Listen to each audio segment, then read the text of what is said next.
Em 1980 não existia outro lugar como aquela cidade toda murada. Uma favela verticalizada que desafiava as leis da física e os cálculos estruturais da engenharia civil. Um território sem lei, conhecido por seus excessos, drogas, roubos, prostituição, fraudes, mercado negro de órgãos. A cidade parecia uma distopia, ainda que era muito real. Em Kowloon encontrava-se o território com a maior densidade populacional do planeta. Mais de 40 mil pessoas se espremiam em uma área de pouco mais de 25 mil metros quadrados. Sim, quase 2 pessoas por metro quadrado. Até 1800, essa pequena ilha era um mero refúgio pesqueiro controlado pela China. As coisas começaram a esquentar quando mercadores britânicos passaram a comercializar ilegalmente o ópio da Índia e compravam bens chineses, como chá, porcelana e seda. O ópio, suco leitoso recolhido do bulbo da papula, era a mais importante droga desde a antiguidade, segundo os especialistas no assunto. Eu sou o Sidney Góes e você está no Placebo. Vem comigo, que no caminho eu te explico.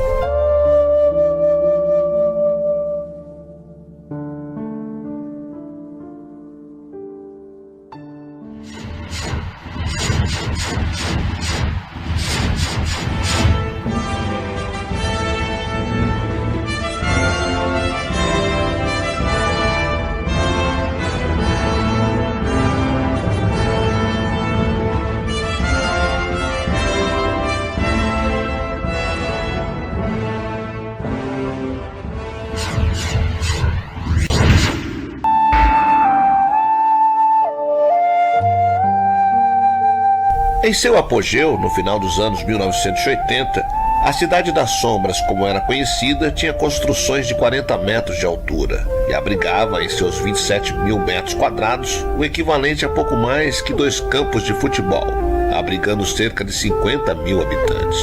Isso dá quase 2 pessoas por metro quadrado. Diferentemente da maioria das grandes favelas que surgem de cortiços, sob viadutos ou em áreas descampadas, a Cidade das Sombras se sobrepôs às ruínas de um antigo forte amuralhado. Desde o período da dinastia Song, que foi de 960 a.C. a 1279, havia ao norte da península de Kowloon um pequeno posto militar que era usado para gerenciar o comércio de sal e monitorar piratas que espreitavam a região. Esse posto se manteve esquecido até 1842, quando os chineses precisaram dele novamente para proteger a península de Kowloon, sob a tentativa desesperada da China em conter a expansão dos britânicos, que já haviam tomado a ilha de Hong Kong após a Primeira Guerra do Ópio. O antigo posto transformou-se então em uma cidade murada, que foi posta à prova diversas vezes. Sua sorte, porém, não duraria para sempre. Em 1898, o domínio da Grã-Bretanha se estendeu e a China foi obrigada a ceder a ela os chamados novos territórios de Hong Kong, incluindo 235 ilhas vizinhas e Kowloon. Os britânicos puderam usufruir dessas regiões por 99 anos. Em 1899, a península já estava completamente dominada e a fortificação rendida ao controle inimigo. Foi poupada da destruição e deixada em segundo plano. Nas décadas seguintes, alguns de seus antigos armazéns e casebres foram convertidos em igreja, asilo, escola e hospital. Mesmo com as intervenções, a cidade murada não perdeu sua antiga essência e tornou-se uma atração para colonos e turistas ingleses. Como era uma terra sem lei, facções criminosas conhecidas por tríades como 14K e Sui Yen-un promoviam negócios ilícitos, controlando o narcotráfico, bares de ópio, redes de prostituição e de casas de jogos de azar ali instaladas. Além disso, os criminosos acolhiam médicos e dentistas sem registro para atender a população local e até financiavam esquemas para abastecer a cidade com água encanada e energia elétrica. Kowloon era o lugar para se ir, se você quisesse evitar ter contato com a justiça.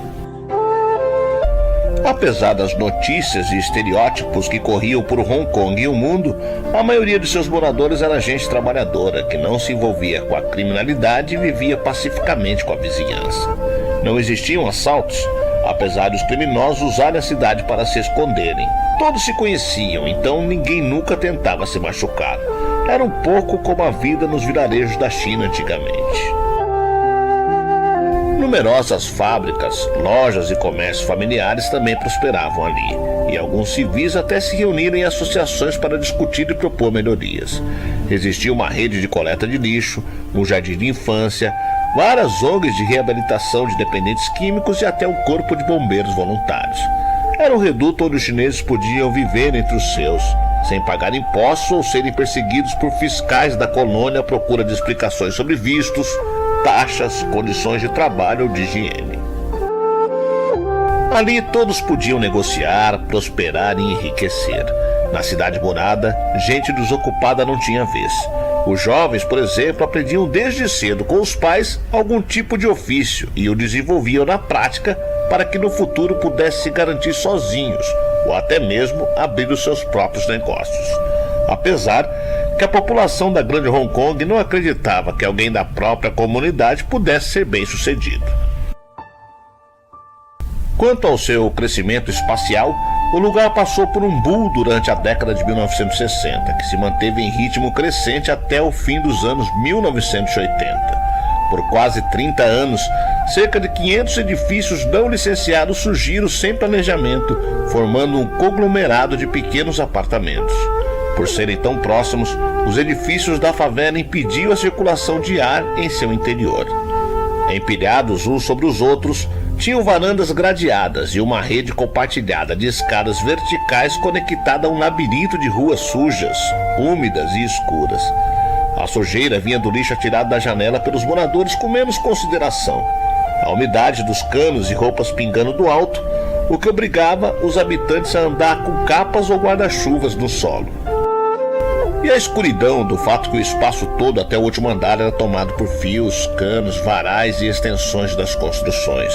Misericordiosamente, aqui e ali havia lâmpadas fluorescentes, quando muito, que eram postas pelos próprios moradores.